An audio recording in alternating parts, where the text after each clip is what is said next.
yeah. There's that drive and groove, baby. My name is Michael Evans, and you're listening to America's Voice Now. Thanks for riding with us. You're capturing our program in our second segment of the day, in which we're going to talk a little bit about the Bundy Ranch and give you an update on not only what the federal government has been discussing with a new raid planned for this project, but also what came out of Harry Reid's mouth the other day. Judge Napolitano has actually come out and said the other day that Americans have drawn a line in the sand, and that the BLM, the federal agents from BLM, should have been arrested for the theft of private property by the sheriff in the state of Nevada. Well, of course, they failed to do that. The sheriff is in the pocket and is a political crony of the powers that be. The governor basically kept his mouth shut during the whole time, except to say, I don't think it's appropriate that you put Americans inside of a little fence to utilize their First Amendment rights. Well, of course it isn't. You know what the boundaries are for your First Amendment free speech, ladies and gentlemen? It's the salty water on the West Coast, the salty water on the East Coast, Canada on the north, and Mexico on the south. That's the border of free speech. At least that's the one that we have been guaranteed by our Constitution. However, tyrants, monsters, and government-sponsored terrorists, yes, you heard me say it that way, government-sponsored terrorists want to lock you up in a little 30 by 30 fenced area and say, 3 miles from where the action was happening, if you want to protest, you can protest in this little box. Stand inside the phone booth and hold up your little sign. How insulting. Well, for the record, I spoke to Sheriff Mack last night, who happened to be over at the Bundy Ranch. And he and Stuart Rhodes are out there from Oath Keepers, and I believe Stuart's still there as well. And I spoke with Sheriff Mack, and basically he acknowledged that there has been a lot of plotting, if you will, strategizing about a federal raid on the Bundy Ranch. And that's coming from some certain intelligence that he's been able to garner. I'm not going to get into the details of that, but the upshot is that he's been able to gather enough information to know that there was a second raid that was being plotted here. And as a result of that, he went out there and exposed this on numerous programs yesterday, last night. And the reason he did was because he's trying to thwart the federal government and expose their plan publicly so that, one, their element of surprise is removed, and two, the public would be watching and waiting and listening, poised to take action. I got to tell you, folks, I don't think you realize exactly how close we got to the opening salvo in a civil war yesterday or over the weekend. I really don't think you understand that. I mean, many of you probably do, but I'm here to tell you, if you're just coming awake from your slumber of apathy, and I encourage you, if you think I'm harsh, because you're a new listener to the program, I've got to tell you, what you've been fed, the pabulum that you've been fed, the chalk that you've been fed by the mainstream media, is the unreality, the utopian unicorn flatulence that you've been fed by the mainstream media. It's designed to keep you asleep, to keep you on the edge of oblivion. Unbeknownst to you, our national government is plotting your demise, your enslavement, under a totalitarian regime that is headquartered, geared, and designed all from Washington. Your state has no sovereignty. They have already capitulated and sold themselves out a long time ago. Your federal representatives are nothing other than a crowing chorus of pigs at the trough. They've been promised a seat at the table of the tyranny that rises from the ashes of liberty, like a phoenix. I'm telling you that we are going to find ourselves in short order in a national, completely 100% United States civil war.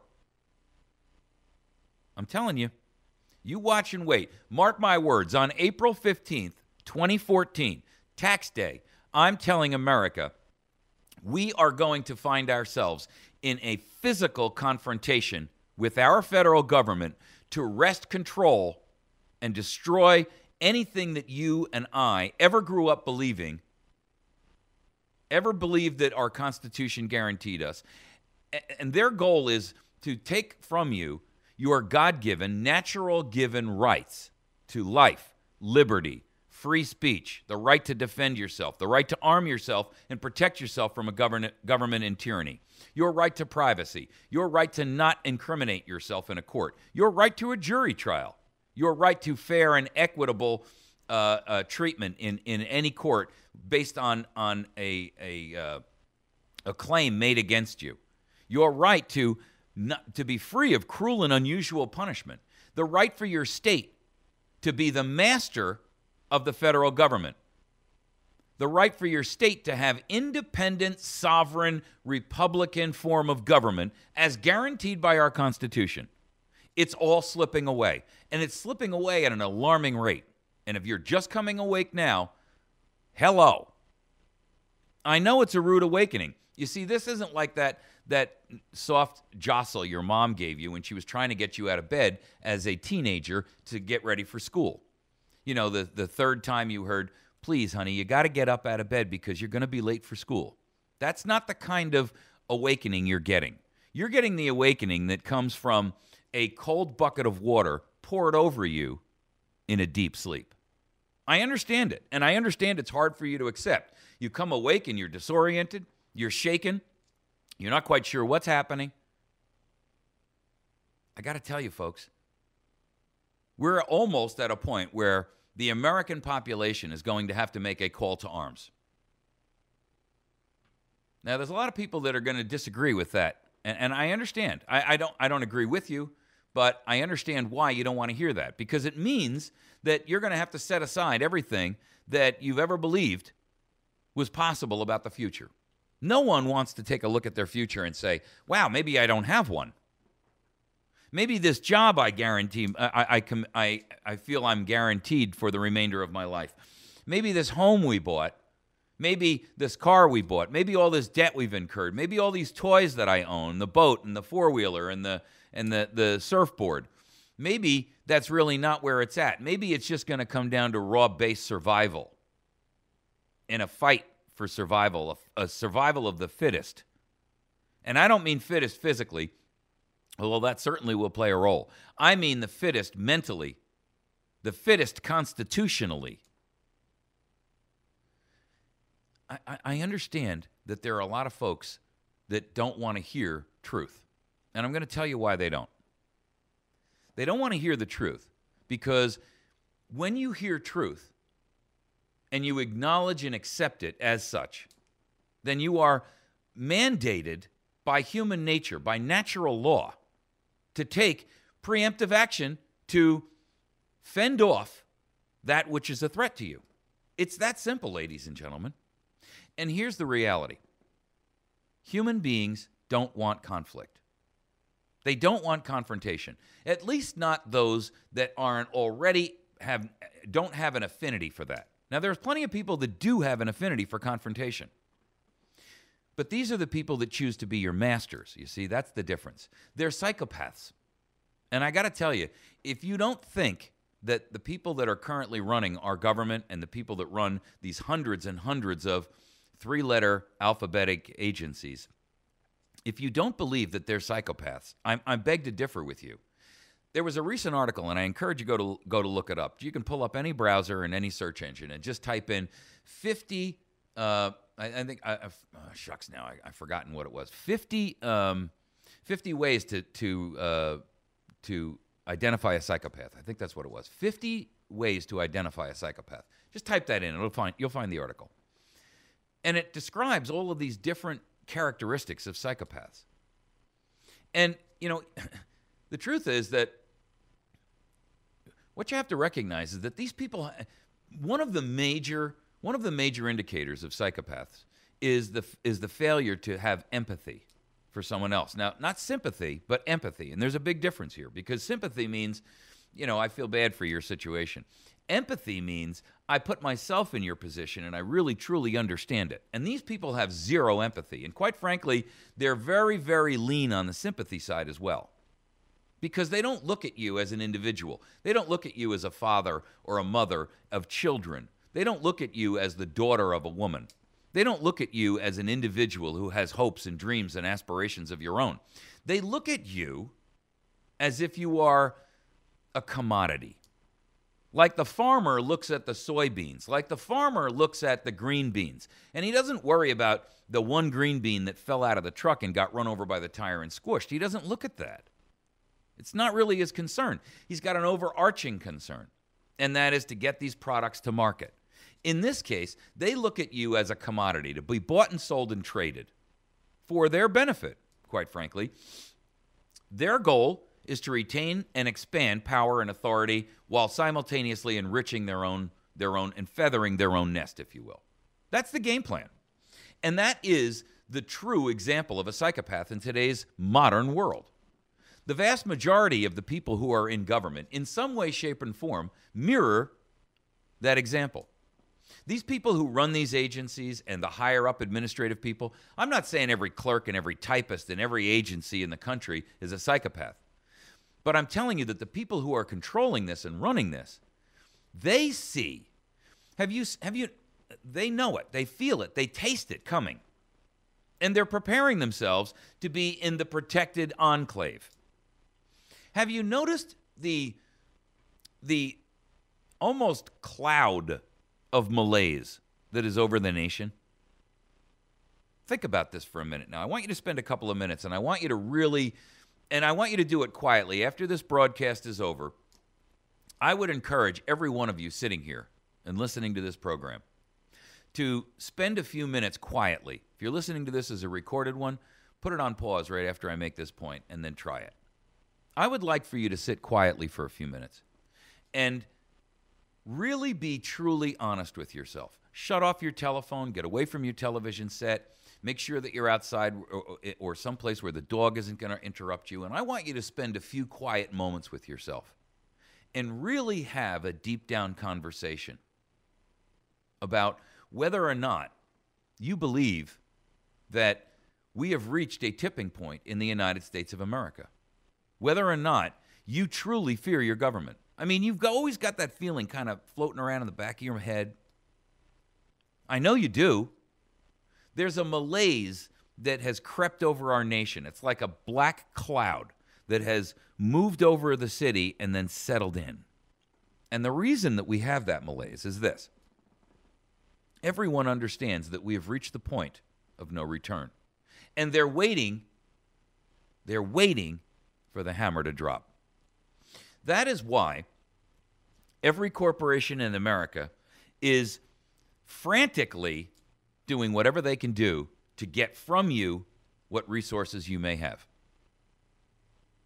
Have you noticed the increase in all the lawsuits being filed because of people's bad debt and things like that? These corporations are scrambling to clean up their balance sheets, not because they want to clean them up for the value of investors, because they need that money to redistribute internally to make sure that they have got themselves taken care of. Have you noticed that every government agency is literally on a war footing against America? Every one of them, state and federal. Make no mistake about it. In my state, Missouri, the DNR, the Department of Natural Resources, it's a mini-me. It's an EPA light. They receive all of their direction, all of their control, all of their orders from the EPA. It is a virtual microcosm of the EPA. The EPA is doing this in all 50 states, or 57 if you're President Barack Obama. All 50 states have some equivalent of a Department of Natural Resources or an environmental protection state-sized agency. They're all taking direction from the EPA. All of them. The EPA is in a war against American property owners, against American landowners, against American business, against American industry. Their goal is to implement an agenda that requires that Americans remove themselves from rural areas of the country, turn vast swaths of the country back into these wildlands, and be crowded and huddled into these population centers sporadically placed around the nation. If you think I'm kidding you, look, you can do your own homework. I want you to spend a few minutes quietly having a discussion with yourself, because I believe that, truthfully, you have been avoiding the consequences of answering that question with yourself. I believe that your mind has kind of provided a short-term amnesia that says, I don't want to acknowledge that, because if I acknowledge that, that means I've got to take action to prevent it, to correct it, to defend and protect myself and my family against it. That's the reason. Now, look, that's the reason that so many of us who are aware and awake are kind of floundering around, not really sure what to do. Because we know that the end is here. I mean that literally. The end of what we know is here. In 5 years, this nation will not be anything that you recognize. I'm telling you that right now. We will be embroiled, and I'm telling you, when this does hit, when the Civil War becomes hot and leaves the vestiges of cold behind, it's going to last a very, very long time. If you think the war in Afghanistan was harsh or hard or long, wait until you see what a guerrilla war is going to be like in the United States of America. There will be millions upon tens of millions, 100+ million, who will quietly acquiesce and do as they're told. In fact, they actually will fight against those seeking to restore this nation back to some semblance of constitutionality. They will, because that will be the price they will pay for food and care. And they're not prepared to live a life of difficulty, a life of scant food and scant water availability. They're not going to be prepared to survive what's coming. I know that sounds harsh, and a lot of people will say, oh, come on, this guy is wearing a tinfoil hat. All right, you can believe that. But I got to tell you, the mainstream media is dissuading you from believing that. And I want you to have this quiet conversation with yourself that says, is there enough circumstantial evidence and enough empirical, provable, documentable evidence that what Michael said is accurate? Maybe it's a little bit longer term than he thought. Maybe it's going to be shorter term in terms of its actual changing from a Cold War to a hot war. But I want you to, and listen, history has shown us that events can be changed by all manner of issues. But I got to tell you something. This thing that occurred over the weekend at the Bundy Ranch, one, it's not over. Two, it showed you how the lines are going to be drawn in the sand. When armed militia from around the nation openly say, we are going there, we are not afraid to utilize our weapons against federal tyranny, ladies and gentlemen, the tone of the conversation has just changed dramatically. We have not seen that in these United States in a very, very long time. In fact, none of us have seen it during our lifetime. It didn't happen during Waco. It didn't happen during Ruby Ridge. There were no patriots who stood up and said, we're going to encircle law enforcement and back them down. It did happen in Nevada. It did happen at the Bundy Ranch. Hundreds of armed militia stood down 100, I don't know how many federal agents there were. I realize and recognize that you may not want to recognize that for what it is. But I'm going to tell you something. If you have this conversation with yourself and you evaluate honestly, and I mean, let your mind actually feel the evidence. I want you to shut your eyes and make sure there's no distractions around you, and I want you to explore with true honesty in your heart all of the evidence that's mounting and piling up around you, and then tell me you cannot come to the conclusion that we have reached the end of a constitutionally Republican form of government. Now it's all over, but when the first hot shot gets fired. And it may not happen on the first one. It may not happen on the second one. I'm just telling you that this is going to come to a bloody brawl. You need to be prepared for that, but you also need to be mentally prepared. I know that there's plenty of people out there that are physically... Look, if you want an example of... And that's one of the pieces of evidence you should evaluate. How many Americans suddenly are prepping? When I say prepping, I'm talking about storing away, food and water and toilet paper and the basic necessities of life. Why? Think about that for a moment. I mean, prepping has become so commonplace that they've got shows about it on television. Even FEMA and the Department of Homeland Security have put out publications telling you to prep for emergencies. Now, they're not telling you to prep for a government tyranny. They are telling you to prep for an earthquake. But guess what? Prepping is prepping, irrespective of what you're prepping for. I don't really care whether you believe it's going to be a tsunami or a tsunami of armed troops, because it truly doesn't make a difference. But when you look at that and you add that to the evidence mound, you cannot walk away with any conclusion. Your job today, and in this quiet time, is to be a juror and evaluate the evidence that has been laid out before you. And I got to tell you, it's going to take you some time. The amount of evidence that is out there is so outstandingly large. It's so overwhelming. I'm not really sure that you understand the true context of how vast it is, the depth and the scope of the evidence that's before you. It's huge. And I believe that if you sit down and you spend some time having an honest conversation with yourself,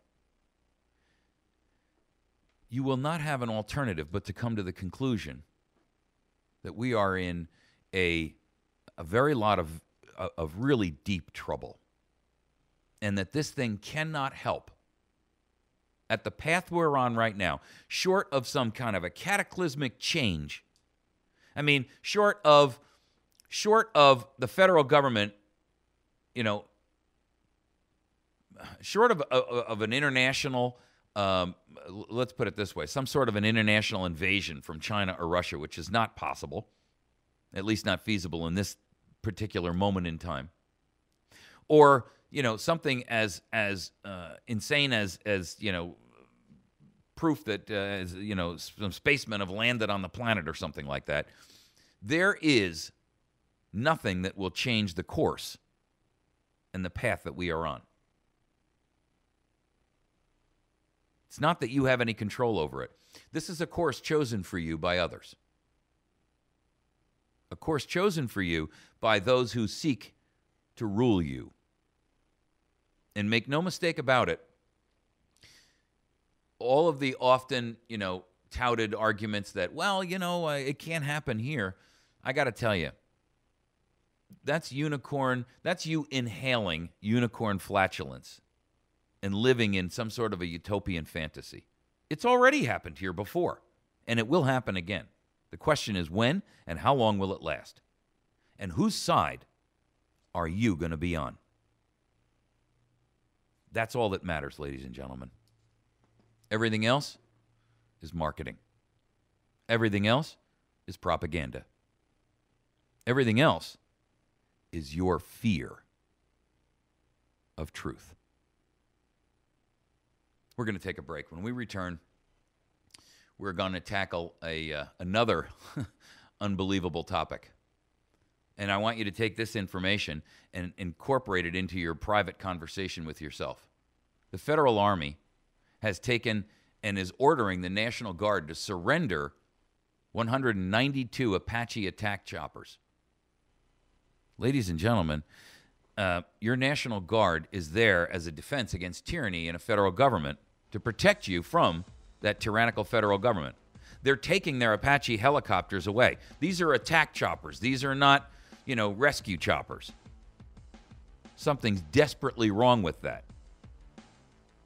We'll be back in just a minute. You're listening to America's Voice. Find us on the web at americasvoicenow.org. Find us on Facebook at facebook.com/americasvoicenow. Find us on YouTube at youtube.com/americasvoicenow. Please make sure that you share our videos and help them go viral. Our job is to wake up as many people as we possibly can. We'll be back in just a minute. You're listening to America's Voice Now.